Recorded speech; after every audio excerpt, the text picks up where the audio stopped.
This is going to be really specific instruction, which will be fun for you guys. Just know that typically you have a traditional braking zone, which would be like coming that way down the tabletop into that left-hand turn where you're accelerating, you're getting a downshift, you're braking all at once right before the corner, front and rear brake. When you get to the roller, you're off of the brakes and you're taking your turn.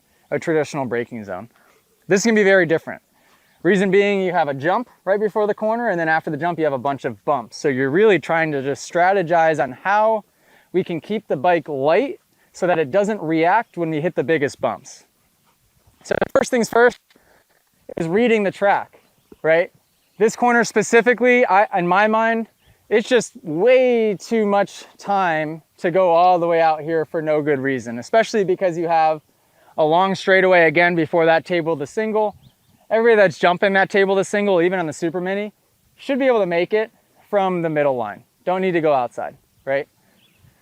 If we're gonna go inside, especially with it being dry today, we can't, unfortunately, arc the corner maybe as much as we'd like, because if we're trying to turn too much here, the front end's just gonna wanna go out on us. So we might be forced to sort of land a little bit more to this main line on the entry to the inside, where you have 1 and 2 big kickers. As long as we're not on the brakes when we go over these 2 kickers, that is the key. So you guys can use the brakes, jump the double, use them aggressively right here if you need them, then get off of them completely over this bump, and then if you need it, you can add a little bit of front brake once you get to the rut, but no more rear brake beyond that point.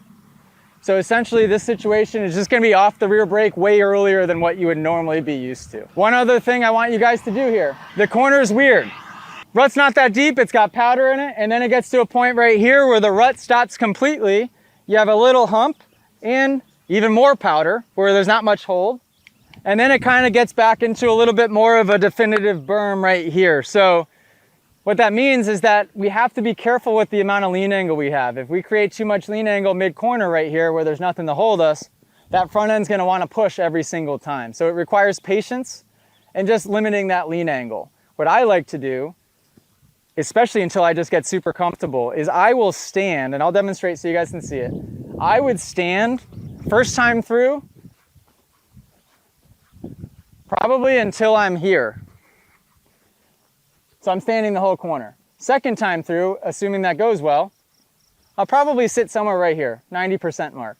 If that goes well and that feels smooth, then maybe I'll bump it to the 80% mark, 70% mark. I doubt that I would sit earlier in this corner than the 50% mark, which is right here.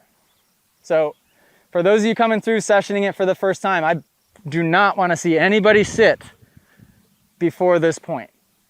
If you want to try to hit the far inside line, we can. It's got a good exit to it. The only problem with the inside is you are definitely going to be forced to hit the 2 biggest bumps, where if we hit the middle inside option, we can avoid this one, which that one is usually what's going to really disrupt everybody. The common thing is you would see somebody hit this, get kicked just enough, and then brake, and in doing so, the bike stands up straight, and they can't get the bike leaned into the first part of the rut, right? That's the mistake I would see 10 times out of 10 with somebody trying to jump that and make this corner. Dragging the brakes through the bumps, dragging them too deep, and then that bike will never lean if you're dragging the rear brake. So I'm going to demonstrate a few times through, break down the process. I'm going to show you, for those of you that don't have any interest in hitting that double and just want to piece together this section nice and smooth, I'll show you what that will look like. And then I'll show you the progression steps to hit the double and come through.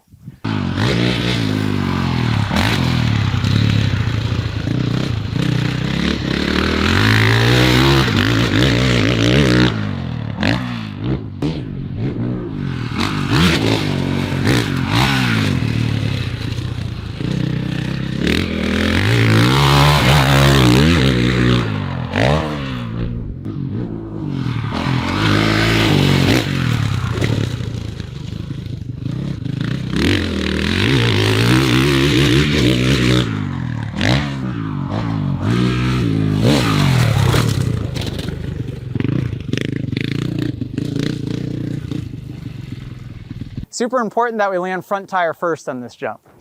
The other thing that I would do is I would use the brakes for a split second and then get off of them. What would you hear going through the corner? Not much, right? That was third gear, about 5 to 10% throttle, barely any throttle. The reason I do that, and it's easier to demonstrate that on a 450, obviously, but the reason I go no throttle or very little throttle is to maintain consistent lean angle. Even on a Super Mini where you're driving that thing a little bit higher RPM, if we give it too much throttle all at once, the bike is gonna get confused and stand up and then fall down. Stand up again, fall down again.